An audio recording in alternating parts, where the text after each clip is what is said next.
Recorded live with little or no editing. It's Defense Up. I'm round 7. How you doing?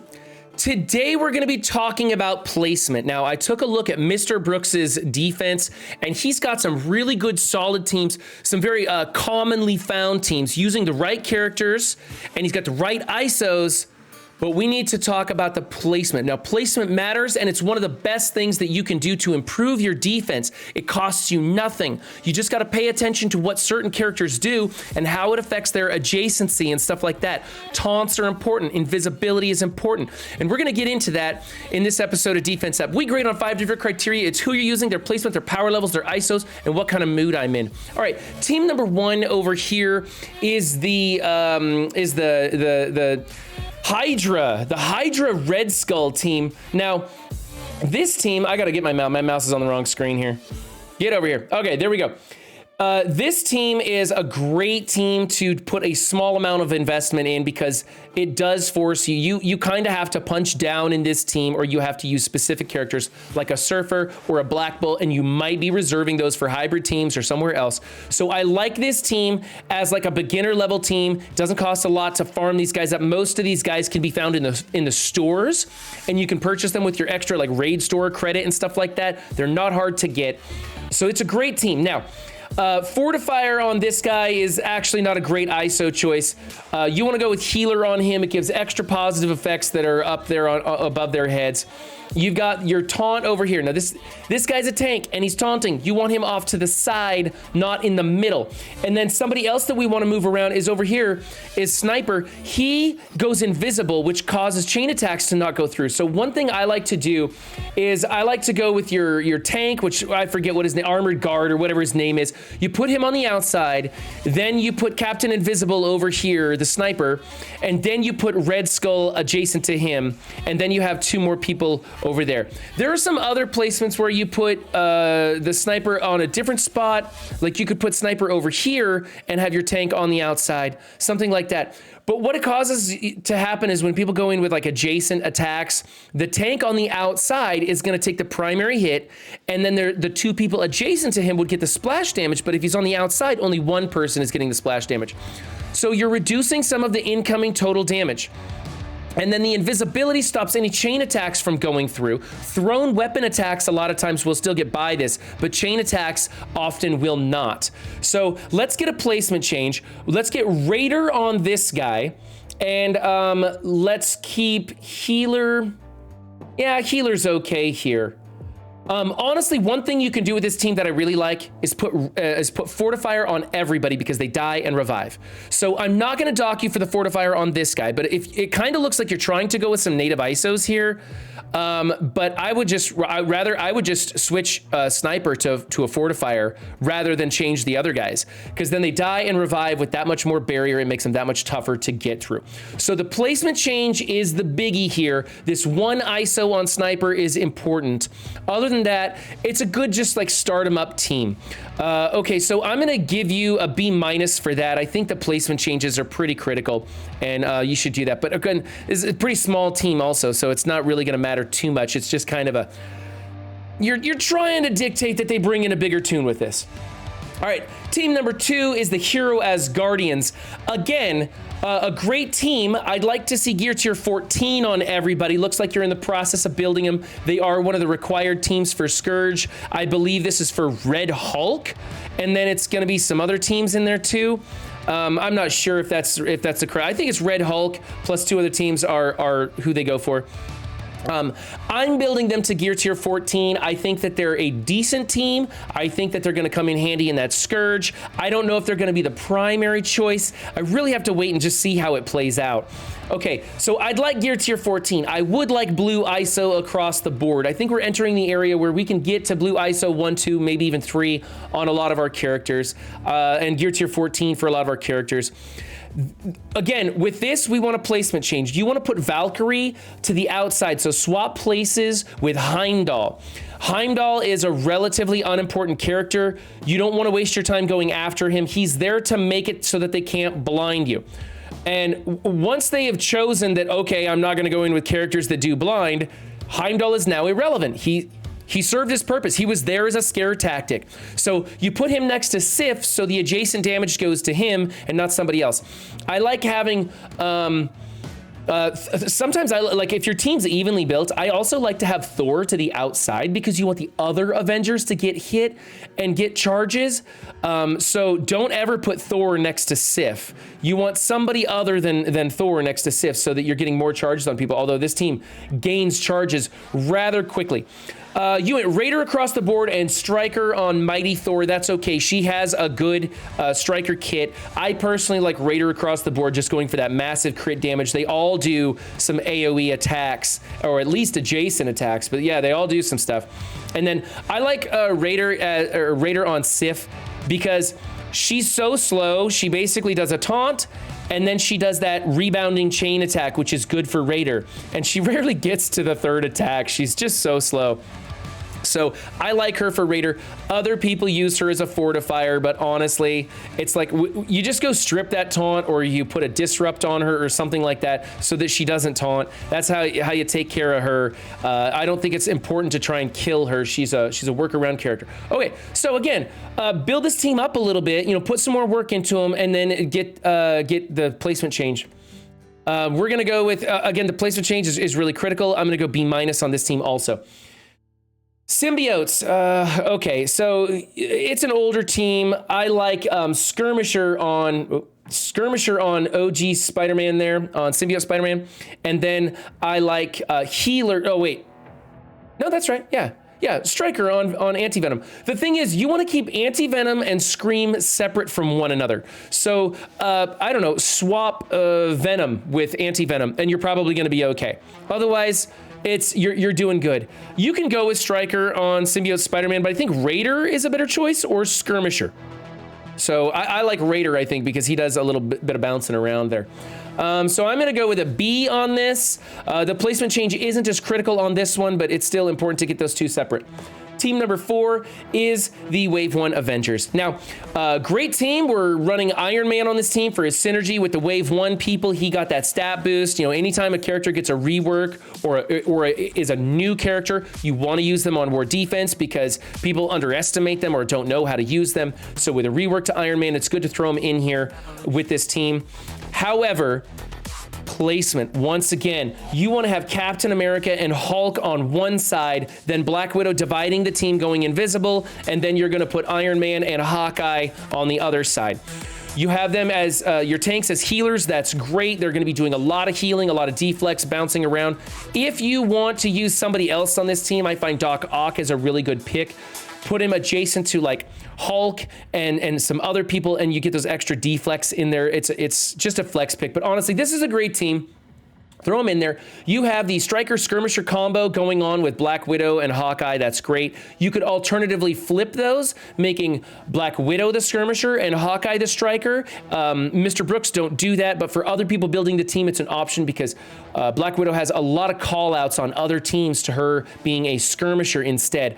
Alternatively, Hawkeye can be a Raider. Raider's a great pick if you want to use him on that Hex Factor to go into Web Warriors because you need him to open up, rewind some turn meter against the Web Warriors, and then if he crits, he's going to make that team go that much faster and wind up that much faster with their heals and all the things and their barrier and all the things that they do.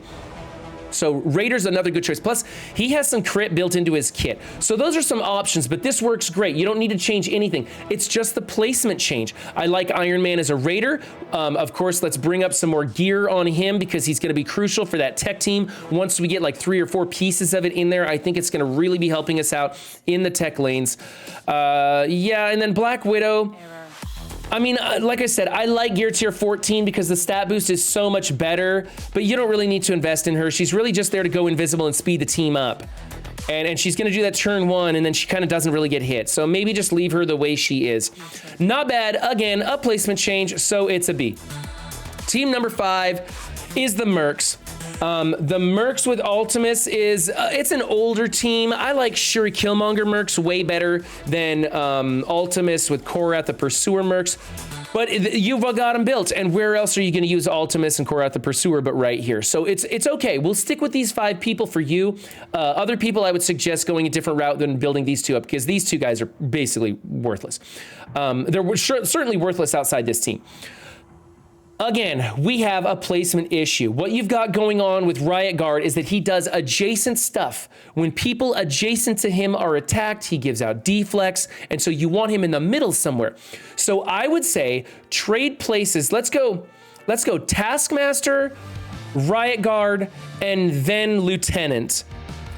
You want Lieutenant in the mix also. You want him adjacent to Riot Guard, so when Riot Guard taunts and they're hitting Riot Guard, then Lieutenant is triggering his healing properties, because again, Lieutenant has adjacent stuff going on, right? So Taskmaster to the outside, Riot Guard, and then Lieutenant, and then these guys anywhere you want them. A lot of people put Ultimus to the outside. I don't know why. I'm not very familiar with Ultimus. I never liked him. I never built him up. I rarely have ever played with him at all. I just know that he is a pain in the butt when that skill military team comes into this, because he takes care of Red Guardians. So yeah. The tanks are on the produce, right? Are on the outside. Yeah. So not always. So Mr. Brooks is in chat. If you guys ever want to see these recorded live, you can find me on Twitch. And Mr. Brooks is in here live. So you don't always want to put the tank to the outside. Just like we move Luke Cage to the inside so that the people that are attacking into that team most often aren't able to put the disrupt on him and things like that. There are reasons why you don't want the tank to the outside. For this reason, it's his adjacent tendencies. You want somebody on either side of him. Same thing with Blob. Blob's a tank, but he gives out deflects to people who are adjacent to him. So you don't put him to the outside, because those deflects are more important than just trying to get rid of that 33% damage coming into the team.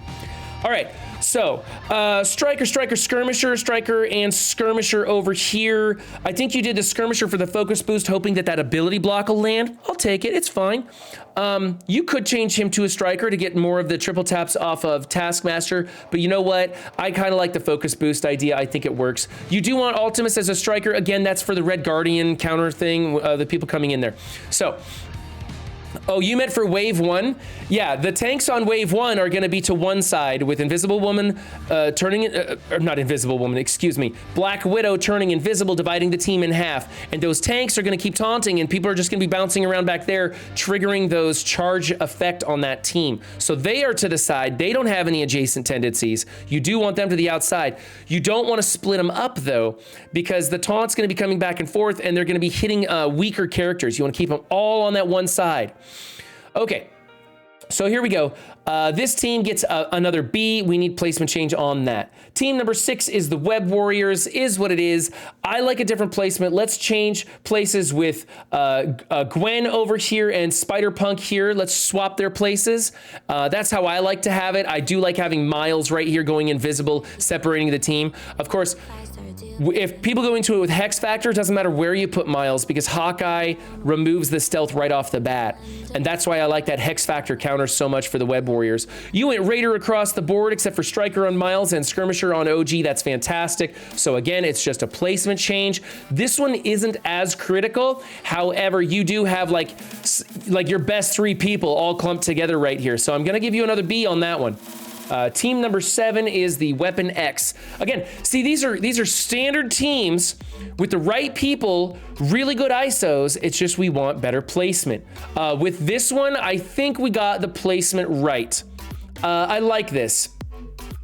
Sabretooth is really tough, so he can take the splash damage when it comes off of Silver Samurai. Omega Red in the middle, and you have Lady Deathstrike, who is very dodgy, but also tends to be one of the weaker, squishier characters, and you have her off to the outside. So this is great placement. We have a tank that taunts, and you're putting him to the outside. He doesn't have any adjacent tendencies. That's great. Skirmisher, so when he retaliates, he places the vulnerables. Excellent. Raider, because he's bouncing around. Striker, because of that awesome basic. You have Striker because of the speed up on his counter assist. That's really good. And then Striker on Lady Deathstrike, because you can open up when you use her on offense, you can open up with her special, and she'll double tap on a vulnerable and put defense down. It's really good. She has a very good basic also. So great ISOs, great placement, A for the team. I do prefer saving this for offense. It's really valuable, but that's up to your alliance. Like if they're really needing H for H counters or something like that, or any place else you might use Weapon X.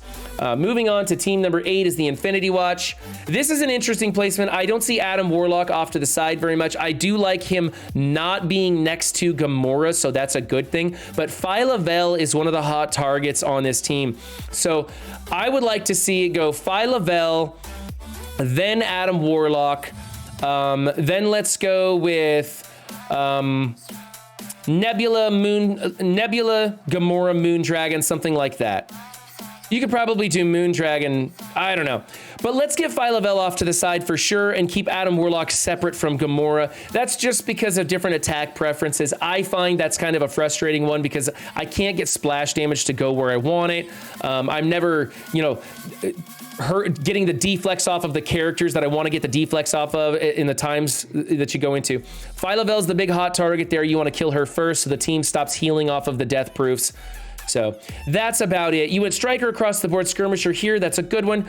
I think that we could probably start putting Healer on Moondragon or look at other alternative choices for Moondragon, because the reason we put Striker on Moondragon was not to get the extra damage, that extra attack in.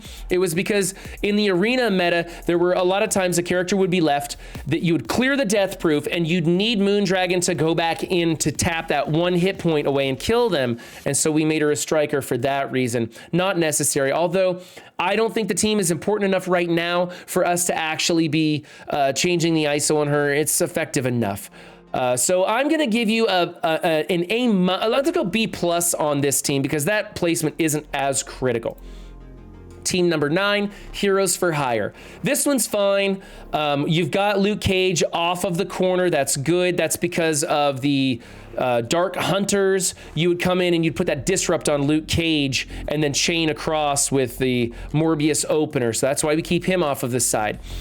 Striker, Raider, Fortifier, Skirmisher, that's great. The reason we don't use Healer on him is because there is a ton of heal block that comes in to this team with all of its counters, and the healing just doesn't really happen, so it's kind of pointless.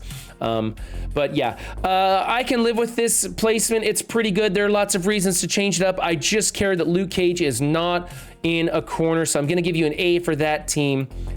Token with a follow. Thank you, Token. All right, and finally, team number 10 is... is the Young Avengers. And again, we have a major placement discrepancy. The only time that America Chavez is super duper important is on war defense, because on war defense, she gives like a bazillion% turn meter to her adjacent allies, and you have her only adjacent to Squirrel Girl. Now, you do have Miss Marvel off the corner. That's good. We don't want her there, but we want to change this up so that somebody else is adjacent to America Chavez. Kind of your choice. I kind of like having Kate and Squirrel Girl being adjacent to America Chavez. A lot of people like to put Echo adjacent to America Chavez because Echo is so incredibly slow. Remember, that speed up effect only works in war defense. So like in Cosmic Crucible, you can put this team in that skill one, room 6. You can put this team in room 6, get rid of America Chavez and throw in some other skill character. And then you keep the skill characters on the outside adjacent to Kate and Squirrel Nuts. And it gives them the extra energy so they can get to their bigger attacks first. But in war, you go with a full 5-piece team because America Chavez is actually really good in war. She gives those bonuses to the team and stuff like that. You may want to still use her in Crucible, but she just doesn't do that 80% turn meter on spawn to adjacent allies. But that is critical. Having a missing member over on her adjacent side is brutal. I don't care who you put over there. Just make sure she's not in a corner also. So for me, that's really huge. I'm going to go C+ for this team because you've got really good ISOs on everybody. You chose to go Skirmisher over here. That's probably for a focus boost, removing some positive effects and stuff. That's okay. I do think it's better as a striker, but she is so slow, especially when she's not adjacent to America Chavez. And then let's go Gear Tier 14 on America Chavez. This team is really good. You know, it's used in that Pestilence, Scourge, and they're good on offense, defense, tower. They're just a useful team. Not necessary, but very useful in a lot of places. So that's my suggestion, that placement. Get that fixed up and see what happens. This has been Mr. Brooks Defense Up. If you like what you saw, hit that like button. It really helps me out. It boosts my numbers, and I'm really trying to make a big push here on YouTube. So hit those buttons for me. I really do appreciate it. And remember, guys, don't just have a good game, be good to yourselves and others too. And I will see you next time. Bye.